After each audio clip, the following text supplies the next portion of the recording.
안녕하세요. 전통 매주로 장 담그는 방법에 대해서 영상을 준비를 했습니다.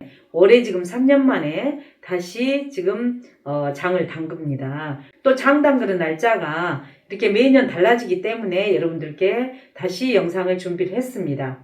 정월장을 보통 담근다는 것은 음력으로 1월달입니다. 1월달에 담근 것이 제일 좋고 2월달은 영등달이라 해서 바람이 너무 세기 때문에 장을 담그고 나면 뚜껑을 열고 햇빛에 이렇게 숙성을 해야 되는데 바람이 많이 일게 되면은 먼지가 많이 들어가잖아요. 그래서 잘 안 담그는 달은 2월이고 또 3월장을 담그는데 3월장은 날씨가 기온이 올라간 상태이기 때문에 소금량을 더 많이 해서 담그셔야 됩니다. 그래서 가장 좋은 달은 지금 바로 정월장이 되겠습니다.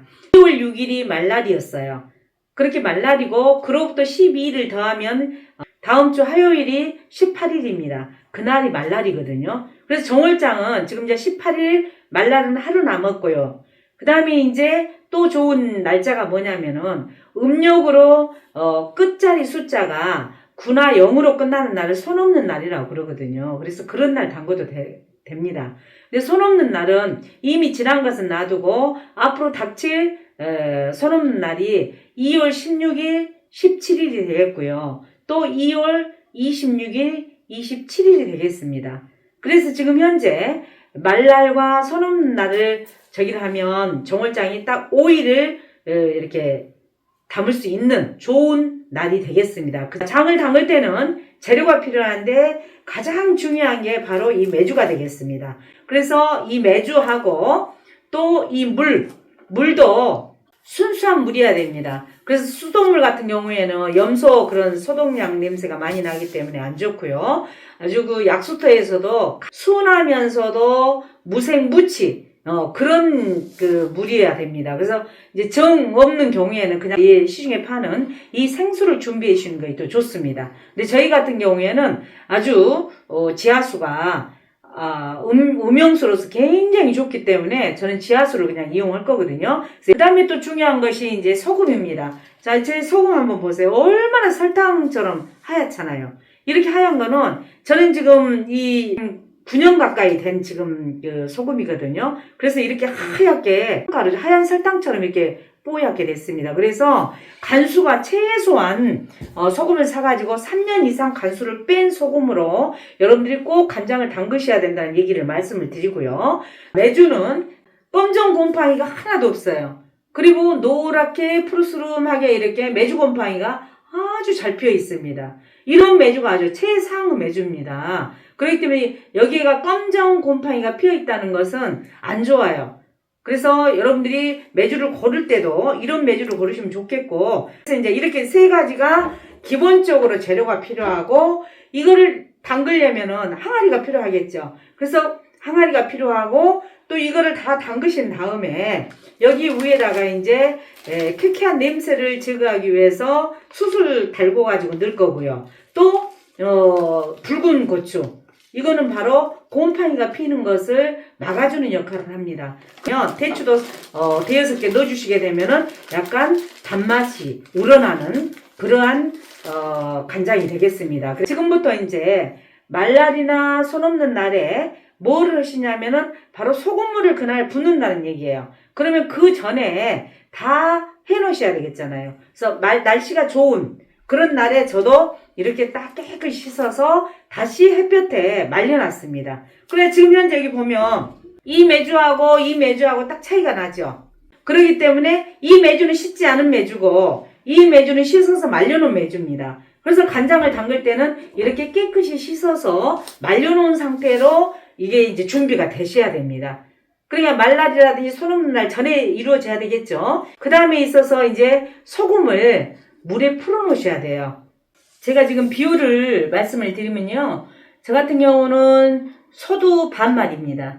그러니까 5kg예요. 메주 5kg에 소금은 절반, 2.5kg가 필요하겠습니다. 그리고 물은 소금의 4배인 10리터. 메주하고 소금하고 물의 비율이 2대 1대 4의 비율입니다. 이거를 딱 염두에 두시면 아주 정확하니 맛있는 간장을 담그실 수가 있겠습니다. 네, 농도가 어느 정도 된가 보면 저는 이렇게 염도계가 있어서 재는데, 자 보세요. 이렇게 딱 재면 18에서 25매 정도 되면은 소금물이 가장 적당합니다. 근데 여러분 가정에서 이 염도계가 없는 경우에는 달걀을 깨끗이 씻어가지고 여기다 띄워봅니다. 계란이 우그로 뜨거든요. 이 뜬 부위가 500원짜리 동전 크기 정도 딱 이게 뜨면 이게 18에서 25매가 딱 맞아 떨어진 거예요. 그럼 이 염도가 좋다는 얘기입니다. 항아리는 깨끗한 항아리로, 또 기존에 장 담갔던 항아리가 좋습니다. 그래서 이거를 정해놓고 쓰시고요. 이렇게 메주를 세 덩이를 차곡차곡 이렇게 넣습니다. 이제 이렇게 넣었죠. 이렇게 넣고 나면 이 메주가 이제 장기도록 소금물을 부어줘야 되는데, 저기 보세요. 소금이 깨끗하게 해도 지금 이물질들이 위에 막 끼어 있잖아요. 그렇기 때문에 반드시 이러한 망을 넣고 이 물을 부어주셔야 됩니다. 그래서 물 부을 때는 서서히 부어서, 지금 이렇게 서서히 운물만 따르는데 저 아래 침전물들이 있기 때문에 끝까지 따시면 안 되고 서서히 따라서 이 끝에 있는 침전물은 이렇게 넣지 않게끔 하시면 됩니다. 이렇게 대추를 한 대여섯 개 넣어주시고요. 고추 있죠? 이런 고추도 이렇게 넣어줍니다. 또 숯을 달고 가지고 여기에다 딱 이렇게 해주시고, 대나무나 이런 것들로 가능하면 메주가 뜨지 않도록 이렇게 고정을 좀 해주면 좋습니다. 그리고 위에가 지금 또 그래도 메주 표면이 나타나잖아요. 그 위에다가 이렇게 소금을 한 줌씩 이렇게 얹어 놓으시면 됩니다. 이렇게 조금 위에다가 이렇게 얹어 놓으시면 이제 간장 담그기가 다 됐거든요. 그럼 위에를 어떻게 이제 처리를 해야 되냐면은, 이걸 그냥 이렇게 씌워놔요. 네, 이렇게 딱 씌워서 이제 뚜껑을 닫고 놔뒀다가 날씨가 좋은 날 이제 이거를 뚜껑을 열고 햇볕을 쬐어주고 또 닫아놓고, 이런 반복을 40일에서 60일 정도. 나는 간장을 맛있게 해야 되겠다. 그럼 한 60일 정도 놔두시고, 나는 된장을 맛있게 해야 되겠다. 그러면 한 40일 만에 된장을 가르시면 됩니다. 그리고 나는 적당히 해야 되겠다. 한 50일 정도 해서 된장도 맛있고 간장도 맛있게 그렇게 숙성이 됐을 때 된장 갈리기를 하시면 되겠습니다.